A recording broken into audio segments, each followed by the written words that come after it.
Varicose veins కి సరైన చికిత్స కోసం సంప్రదించండి ఎవిస్ హాస్పిటల్. నమస్తే అమ్మా. నమస్తే తల్లి. అమ్మ, ఇంట్లో దేవుడి గదిలో మస్ట్ గా ఉండాల్సిన దేవుడి చిత్రపటాలు అస్సలు ఉండకూడనివి అట్లా ఏమైనా ఉన్నాయా? దేవుడి గదిలో అయినా కాకపోయినా ఇంట్లో తప్పనిసరిగా ఉండాల్సిన చిత్రపటాలు ఉన్నాయమ్మా. శివ కుటుంబం, రామ పరివారం, ఇవి తప్పకుండా ఇంట్లో ఉండాలి. ఓకే. దేవుడి గదిలో అంటారా, మీ ఇష్టదైవం లేక మీ కులదైవం ఎవరు ఉన్నారో వాళ్ళ చిత్రపటాలు తప్పనిసరిగా ఉండాలి. ప్రతి వాళ్ళకి కులదైవం వేరే ఉంటారు కదా, అందరికి ఒకటే ఉండరు.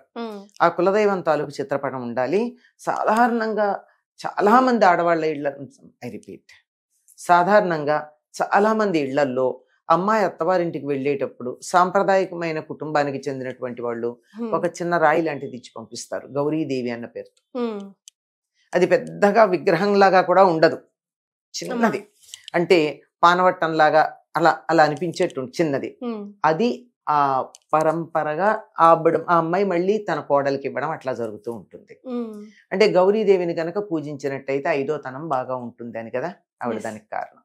అలాగా కాక ఈ రోజుల్లో ఏమిటి ఎన్ని చిత్రపటాలు, ఎవరన్నా ఎక్కడికన్నా వెళ్ళారంటే వచ్చి బొమ్మలు తెచ్చి ఇచ్చేస్తూ ఉంటారు. ఏ తీర్థయాత్రలకు వెళ్ళినా, ఈ మధ్య తీర్థయాత్రలకు వెళ్ళే వాళ్ళ సంఖ్య కూడా పెరిగింది. అలా తెచ్చి ఏం చేయాలో తెలియట్లేదు, వీటన్నిటిని అన్ని ఉంటాయి, ఎన్ని అక్కర్లేదు, వీటన్నిటిని తుడుచుకుని వాటికి దుమ్ము పట్టకుండా చూసేటప్పటికి పూజకి సమయం ఉండదు కదా. కనుక తప్పనిసరిగా ఉండాల్సింది ఏమిటంటే పూజ గదిలో గదంతా లేకపోయినా చిన్న మందిరమైనా ఉంటుంది కదా, మీ ఇష్ట దైవము కులదైవము ఇద్దరు ఉంటారు. కులదైవమే ఇష్టదైవం అయిన వాళ్ళు కూడా ఉండొచ్చు. అది పెట్టుకుని అది మాత్రం తప్పనిసరిగా దేవుడి గదిలో ఉండాలి చిత్రపటాలు.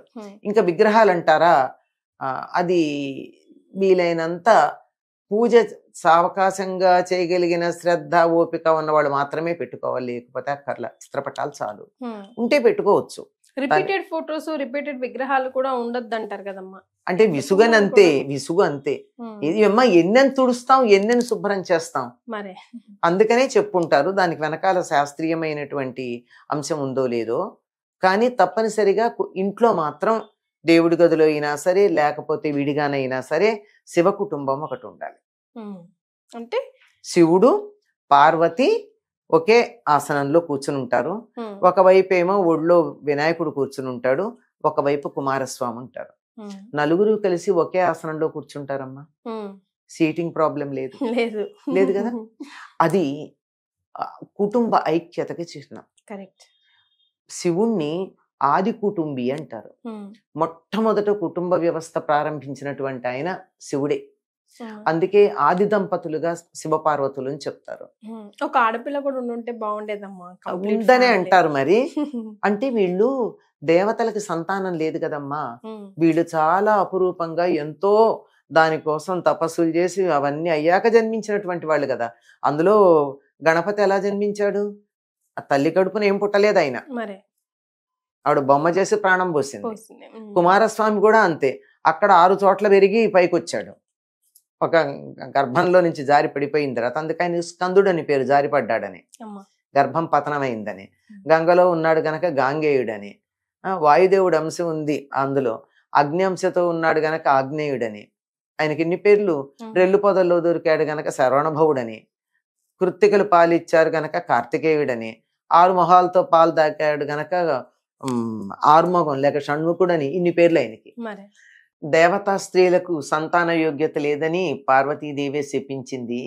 మరి ఎలా ఉంటారు వాళ్ళకి పిల్లలు, ఇంత కష్టపడి ఇద్దరు.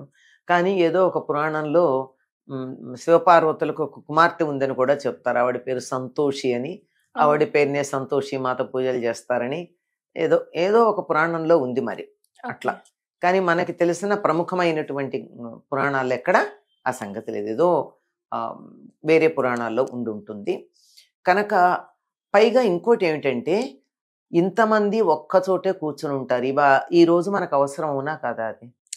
ఎవరి గదుల్లో వాళ్లే కూర్చుని, అమ్మ భోజనానికి రమ్మని కొడుక్కి సెల్ ఫోన్లో కాల్ చేయాల్సి ఉంటుంది, రారా డిన్నర్ చల్లగా అయిపోతుంది, లంచ్ చల్లగా అయిపోతుందని. అటువంటి వాళ్ళకి ఇలా ఈయన్ని గనక చూపించినట్టయితే ఈ శివ కుటుంబాన్ని అందరం కలిసికట్టుగా ఉండాలి అని చెప్పేదన్న భావన కలుగుతుంది. అందుకని తప్పనిసరిగా పూర్వకాలం ఇళ్లలో అలాంటివి పెట్టుకునేవారు. పైగా వారికి ఉన్న పరివారం ఎట్లాంటిది, పార్వతీదేవి వాహనమేమో సింహం, శివుడి వాహనమేమో నంది. ఈ రెండు, నందిని వృషభాన్ని సింహం చూస్తే ఆగుతుందా? మరే. కానీ అవి ఎప్పుడు కసుబుసు మనల. వినాయకుడి వాహనం ఎలుక, శివుడి ఒంటి నిండా ఉండేవి పాములు. పైగా కుమారస్వామి వాహనం నెమలి. నెమలి పాములను చూస్తే ఆగలేదు, పాములు ఎలుకను చూస్తే ఆగలేవు, నెమలి పాములను చూస్తే ఆగలేదు మామూలుగా బయట. కానీ ఇక్కడ అట్లాంటిది ఏం లేదే. ఐక్యత అది అంటే కుటుంబంలో ఉన్న సభ్యులందరూ ఒక్క చోట కలిసికట్టుగా ఒక్క కుర్చీలో కూర్చున్నట్టుగా కూర్చోవాలి. అంటే ఒక చోటి ఉండాలి, ఎవరి గదుల్లో వాళ్ళు తలుపులు వేసుకుని ఉండకూడదు అన్నదానికి సంకేతం. అలాగే ఈ వాహనాలు ఇవన్నీ ఉన్నాయే, పనివాళ్ల వల్ల కదా అనేక రకాలైన తగాదాలు వస్తూ ఉంటాయి. యజమాని కన్నా యజమాని తాలూకు పనివాళ్లకి కొమ్ములు ఎక్కువ. మరే బాగా చెప్పారమ్మా కదా. మా సారు అని చెప్తూ ఉంటారు. అని వాళ్ళు దెబ్బలాడుకోకుండా ఉండడానికి సంకేతం ఈ వెనకాల ఉండేటటువంటి వీళ్ళ వాహనాలన్నీ. ఇది గనక మనం చూస్తే ఎప్పుడో ఒకప్పుడు పిల్లల కన్నా పెద్దల కన్నా ఐకమత్యంగా ఉండాలి కుటుంబ సభ్యులు అనే సంగతి మనసులోకి వస్తుందా రాదా? అందుకని ఇంట్లో అందరికీ కనపడేటట్టుగా శివ కుటుంబం యొక్క చిత్రపటం ఉండాలి, అలాగే రామ పరివారం ఉండాలి, అన్నదమ్ములు ఎలా ఉండాలి అనేటటువంటి దానికి, తనకన్నా చిన్నవాళ్ళని ఎలా పాలించాలి అన్నదానికి, పెద్దవాళ్ల మాట ఎలా వినాలి అన్నదానికి, ఇవన్నీ కూడా రాముడు ఆయన అన్నదమ్ములు ప్రతీకలు కనుక రామ పరివారం శివ కుటుంబం చిత్రాలు కనీసం దేవుడి గదిలో కాకపోయినా ఇంట్లో ఎక్కడొక్కడ ఉండాలి. ఇక దేవుడి గదిలో అంటారా, దేవుడి గది కావచ్చు, గూడు కావచ్చు, అలమర కావచ్చు, ఏదన్నా కావచ్చు, అక్కడ తప్పనిసరిగా మీ కులదైవం ఇష్టదైవం చాలు. ఎక్కువ ఉంటే కష్టపడతాం. వాటిని అలంకరించటం, వాటికి బొట్లు పెట్టడం, పూలు పెట్టడం, ఇవన్నీ చేయడం, నిర్మాల్యం తీయడం, దీంట్లో ఎక్కువ సమయం పడుతుంది. పూజకు అసలు సమయం ఉండదు. మీకు వేరే పనేమీ లేదు, తీరికగా ఉన్నారు, రోజుకో 2 గంటలు దేవుడు పూజ చేయడానికి సమయాన్ని వెచ్చించగలరు అన్నప్పుడు మీ ఇష్టం వచ్చిన అన్ని బొమ్మలు పెట్టుకోవచ్చు.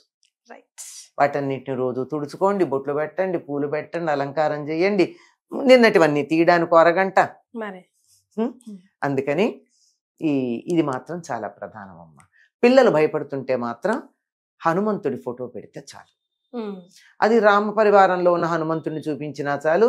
అది మనకు కనపడదంటే దగ్గరుంటే అసలు హనుమంతుడిని చూస్తేనే భూత ప్రేత యక్ష రాక్షస పిశాచాదులన్నీ తొలగిపోతాయి గనక పిల్లలకి భయం కలిగితే చూపించడానికి హనుమంతుడి ఫోటో ఉంటే చాలు.